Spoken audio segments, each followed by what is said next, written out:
শেখ হাসিনা পালিয়ে গেছে, শেখ হাসিনা নাই, শেখ হাসিনা চলে গেছে, শেখ হাসিনা পালায় না।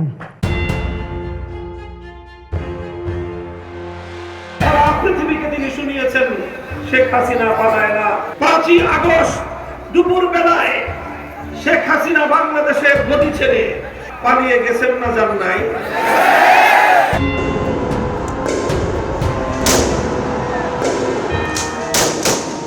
ছাত্র জনতার আন্দোলন দমাতে সব রকম বল প্রয়োগ করেও শেষ পর্যন্ত টিকে থাকতে পারেননি দেশে। ভেঙে চুরমার হয়ে যায় অতি আত্মবিশ্বাস ও ক্ষমতার দম্ভ।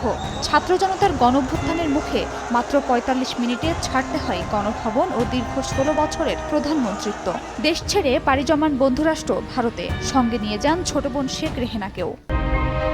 হাসিনা দেশ ছাড়ার পর নানা গুঞ্জন ওঠে হাসিনা কোন দেশে স্থায়ী হবেন, ভারতে নাকি অন্য কোনো দেশে। প্রধানমন্ত্রিত্ব না থাকায় তার ভিসা বাতিল করে যুক্তরাষ্ট্র, আর চাওর হয় রাজনৈতিক আশ্রয় মিলবে না যুক্তরাজ্যেও। তখন রাজনীতি সহ সবখানে আলোচনায় শেখ হাসিনা তবে কি ভারতেই থেকে যাচ্ছেন নাকি বেলারুশে ঠাঁই হবে তার। এ নিয়ে আলোচনার মধ্যেই শেখ হাসিনার কূটনৈতিক পাসপোর্ট বাতিল করে দেয় অন্তর্বর্তী সরকার। যেহেতু কূটনৈতিক পাসপোর্ট থাকলে ভিসা ছাড়াই যে কোনো দেশে ৪৫ দিন অবস্থানের সুযোগ রয়েছে, তাই প্রশ্ন ওঠে মেয়াদ শেষে কিভাবে থাকবেন ভারতে, আর অন্য দেশে পাড়ি জমালেও তিনি কিভাবে যাবেন।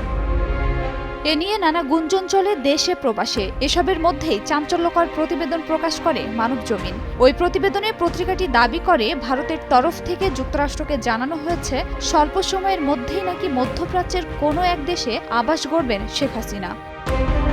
সোমবার আলোচনায় থাকে নতুন গুঞ্জন। বিভিন্ন গণমাধ্যমে প্রকাশ হয় ভারত ছেড়ে আরব আমিরাতের আজমানে গিয়েছেন শেখ হাসিনা। সেখানে থাকছেন আওয়ামী লীগের প্রভাবশালী নেতা ও সাবেক সংসদ সদস্য শামীম ওসমানের বাড়িতে। তবে মঙ্গলবার বিষয়টি নিয়ে সাংবাদিকদের প্রশ্নের মুখে পড়েন পররাষ্ট্র উপদেষ্টা।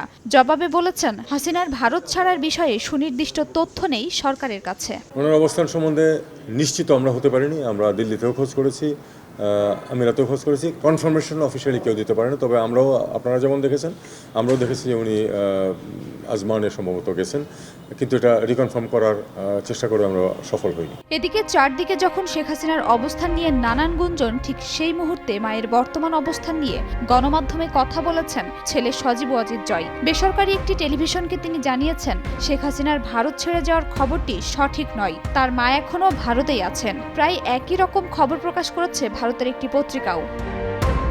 ভারত সরকারের পক্ষ থেকে কোনো আনুষ্ঠানিক বিবৃতি না পাওয়ায় এরপরও অনেকের মনে প্রশ্ন ছিল, সত্যিই কি দিল্লিতে আছেন শেখ হাসিনা? অবশ্য মঙ্গলবার সন্ধ্যায় এই প্রশ্নের কিছুটা উত্তর মিলেছে বিবিসি বাংলার এক প্রতিবেদনে। বিবিসি বলছে, বাংলাদেশের সাবেক প্রধানমন্ত্রী দিল্লি ছেড়ে মধ্যপ্রাচ্যের কোনো দেশে চলে গেছেন।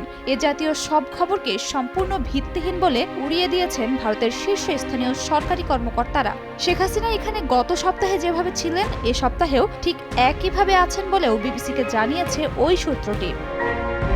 এর আগে ১৯৭৫ সালে বঙ্গবন্ধু হত্যাকাণ্ডের পর ৬ বছর ভারতেই নির্বাসিত জীবন কাটিয়েছিলেন শেখ হাসিনা। ৮১-তে দেশে ফিরে আওয়ামী লীগের হাল ধরেন বঙ্গবন্ধু শেখ মুজিবের কন্যা এরশাদের সময় স্বৈরাচার বিরোধী আন্দোলনে অংশ নেয়া রাজনীতিক।